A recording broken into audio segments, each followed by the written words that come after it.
उसकी चटाइया पे सोई गौरा दे, बगले में सोई महादेव हो।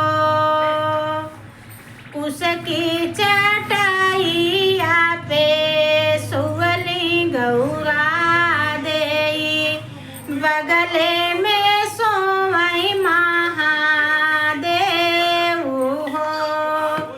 उसकी चटाइया पे सुतली गौरा दे, बगले में सोई महादेव हो। उधर सूता उधर सोवऊ हमारे महादेव, तोहरा गर्मी हमसे न सहाई हो। उधर सोवा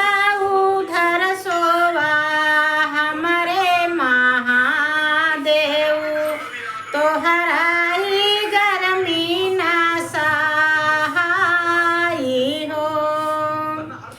ऐसन बोलिया जिनी बोलऊ गौरा दे, कैले बई दूसरा बियाह हो।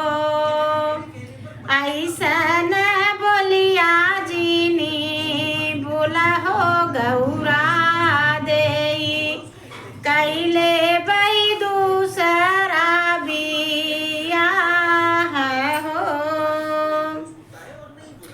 पर्वत छोड़ी शिवजी नंदिया सवार भैले, चली गईले सासुर दुआर जी। पर्वत छोड़ी शिव नंदी सवार भैले, चली दिहले सासुर दुआर हो। सासू जे दिहलिनी बैठै के पीढ़ैया हो, सरहज ठंडा पानी हो।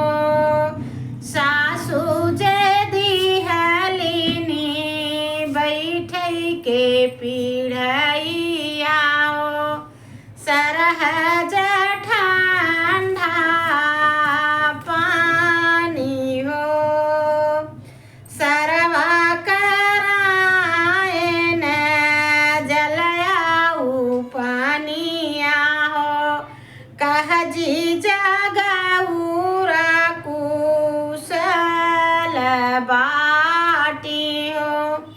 कह सरवा पिया माई गंगा जुड़ पानिया हो, कह जी जा बहिनी के हाल हो।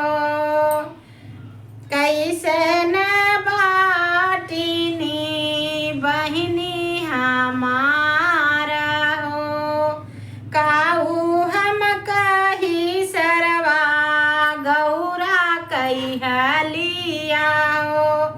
गौरा से छूटी गईले साथ हो, काऊ कही हम सरवा गौरा कहलिया हो।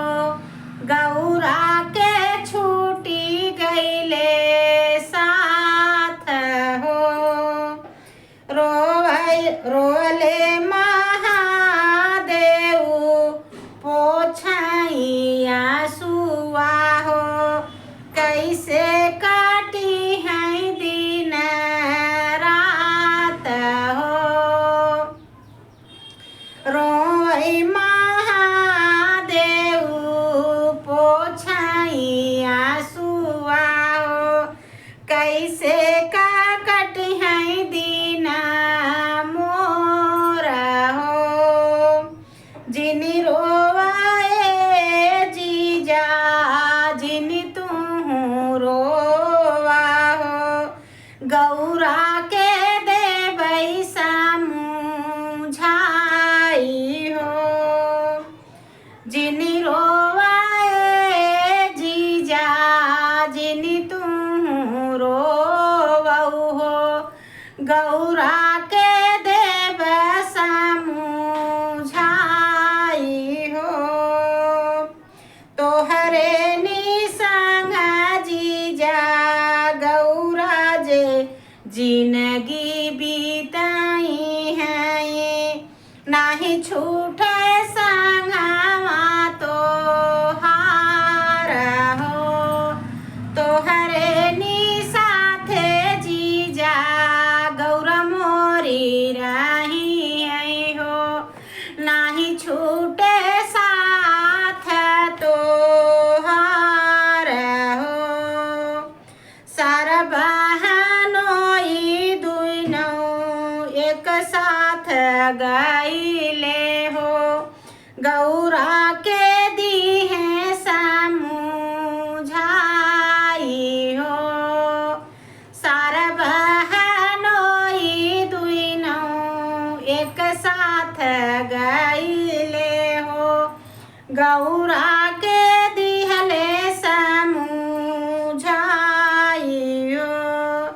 जिनी गौरा बोलऊ बीरह तू बोलिया हो, छूट जई है टूट जई है जी जाके दिल हो। जिन तू बोलऊ बहिनी जी जाके बोलिया, छूट जई है जी जाके साथ हो। बहुत सुंदर गीत भाई गौरा पार्वती के विवाह।